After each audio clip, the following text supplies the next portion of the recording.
outer office of my insurance brokers by appointment in case my interview turned out as I thought it might. As soon as he got my clever message, which was ostensibly to my broker, he handed on as much of it as was good for him to the fellow who does my business, and then he doubled round to wait for me in the clothes cupboard. Well, the rest was childish, but so pretty. I went into the cupboard with a marble in my cheek and a hanky over it, and McAfee came out with a muffler around his face.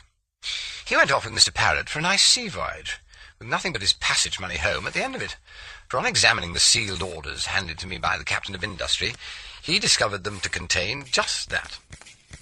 Well, I hung around till it got dark, motorcycled down to Sweethearting, and walked the rest of the way over the fields in the dawn without seeing a soul.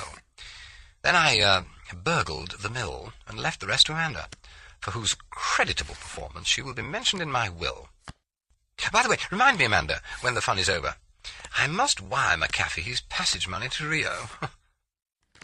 Guffey shook his head. If you've been in the mill the entire time, he said, why on earth you chose to hide there, frightening the lives out of us and worrying us to death, I can't possibly imagine. Mr. Campion's pale, foolish face became regretful. Yes, well, I'm sorry about that, he said, but what else could I possibly do? See, I had to keep you in the dark, because it was absolutely necessary for you all to behave exactly as if I had deserted you. You see, in this instance it really was a case of spies everywhere. The place is swarming with them. Guffey was still dubious. His leisurely mind was recalling the incidents of the past few days. Then you explain Amanda's behaviour, he said. The £300, the releasing of Miss Huntingforest after the raid, the new car. I suppose you engineered all that. Mr. Campion regarded his friend, and the seriousness in his face was so unlike him that Guffey was silenced altogether. The exciting relation of my astounding adventures while in hiding I shall reserve for the club banquet, Campion continued. As it is, my appearance at this particular juncture is an accident. But for the unforeseen intrusion of our friend in the next room, you would have remained in ignorance of my duplicity until this evening.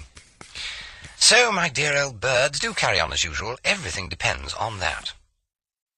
You say everything, said Guffey gloomily. Everything's over. Our failure is complete and utter. Failure? Exclaimed the hereditary paladin with spirit. My poor dear imbecile friend, if we can screw up our courage to the sticking point, as we say on the halls, we shall make good, succeed, win through, make the bell ring, and get our money back. It's only the next few hours which are difficult, and they're so difficult and tetchy, that I feel that Miss Huntingforest and Mary ought to be out of it somehow. But as the whole success of the circus depends upon their complicity, I'm asking them to take the risk.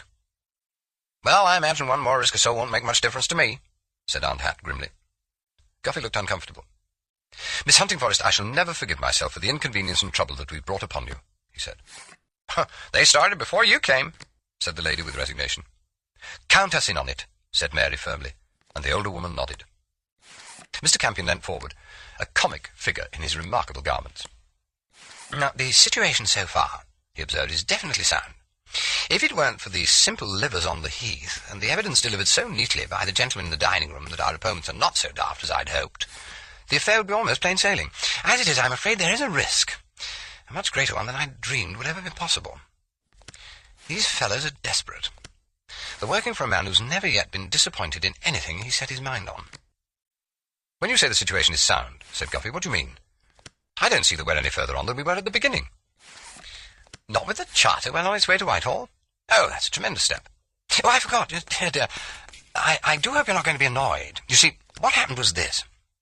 When I heard about Glenn Cannon's letter from Amanda, I asked her to drop into Norwich for the drum. Now it dawned on me that you three heroes would undertake the same task, or I'd have left it to you. However, when at last it came into the house, I couldn't keep my hands off it. I watched Hal take it out of the car, and then, seeing him looking out of his bedroom window, I guessed that he'd got it up there. I sneaked round the back of the mill, got in through the side door, and secreted myself on the upper landing, so as soon as Hal went down to meet you fellows, I was able to nip in and get the thing. But how did you know the charter was inside? Well, I didn't, and it wasn't, said the hereditary paladin. No, it was where I hoped it would be from the moment I read the verse on the oak. The charter was written on parchment, you remember. Well, as a matter of fact, it formed the underhead of the drum itself. Rather a natty hiding place, don't you think? All the clerical work was on the inside, of course. It was genuine, all right. Lugg took it over the fields to the Sweethearting Road early this morning. I hope from there Eager Wright will take it to town. Guffey, who'd been listening to these revelations with the delight of a child, now became depressed. Of course, he said, you don't know. Rather an awkward thing's happened to Wright and Farquharson. "Oh, yes," began Mary, but her words failed her as she caught the gleam in Amanda's eye. Guffey looked scandalized. "Good heavens, Campion, was that you too? I say, you know, it'll take a bit of explaining, won't it?" "Well, it was the only way," said the hereditary paladin shamelessly. "Now consider. This village is swarming with potential troublemongers. They made 2 attempts to discover if we've got hold of anything, and if so, to appropriate it. They're more or less convinced, or were until a few hours ago, that we have nothing. And yet they can't understand why we're still hanging about. They believe I'm safely on the way to South America, but at the same time they believe that you're onto something, or you'd hardly remain here. Well, reflect. If Eager Wright sets out post-haste for town in the ordinary way, they'd naturally hold him up, search him, and take whatever was going. Now, the problem that faced your old friend Albert is obvious to you. Those 2 birds had to be got away, out of the community, without arousing any suspicion whatever, and the arrest notion seemed to be the only one that fitted the case. Lug fished it up this morning by phone from Sweethearting. We have a lot of odd friends in town who've no difficulty in getting hold of a little thing like a uniform or 2. I do hope they did their stuff well." "Damned well," said Guffey, who was still not quite approving. "Well, I suppose if they took us in, they deceived those blighters on the heath." "Oh, yes, I think so. I told Lug to see they did the thing properly.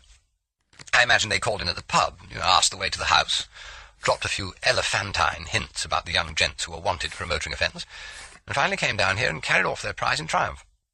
Once they get outside Sweethearting, they'll pick up Lug and the charter, and Eager Wright will take it in the car and go on. Farquharson will wait at that pub on the river for further developments. It's rather smart organisation, don't you think? Now, when, if ever, I come into my kingdom, I'm thinking of making it into one of those newfangled republics with myself as a dictator."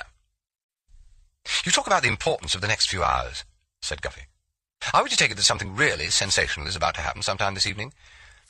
"Well, yes, it'll be sensational enough if it comes off." "Oh, yes, quite definitely." "Well, we must put Dr. Galley off, then," said Mary quickly. "Oh, no, please don't do that, no." Campion turned to her gravely. "That little jaunt is tremendously important. And that brings me to the subject of Dr. Galley. See, he presents a rather interesting problem. While I know for a fact that he's not definitely in league with our over-attentive friends, I observe that he's up to something very queer. Although what it is, I can't for the life of me imagine. When I first heard of his invitation, I felt it was the most awkward thing that could possibly have happened. Now I'm not so sure. Those good souls who are taking such tremendous interest in your movements just now will be taken completely off their guard if you all dutifully go out to tea, as it were, at this stage in the proceedings. All I dare to tell you at the moment, and I've got to implore you to put your trust in little Albert, is that during your visit to old Galley you will receive the signal. You can't miss it. It'll force itself upon you. Then follow Amanda back here as hard as you can and leave the rest to her. Oh, I am sorry to be so mysterious," he went on unhappily, "but you must see how touchy the whole thing is. If all goes well tonight, we shall have the 3rd and last proof, the most important one, the Metternich receipt. Well, the other 2 are important, but without this 3rd trophy, I'm afraid any suit would fail at the International Court at The Hague.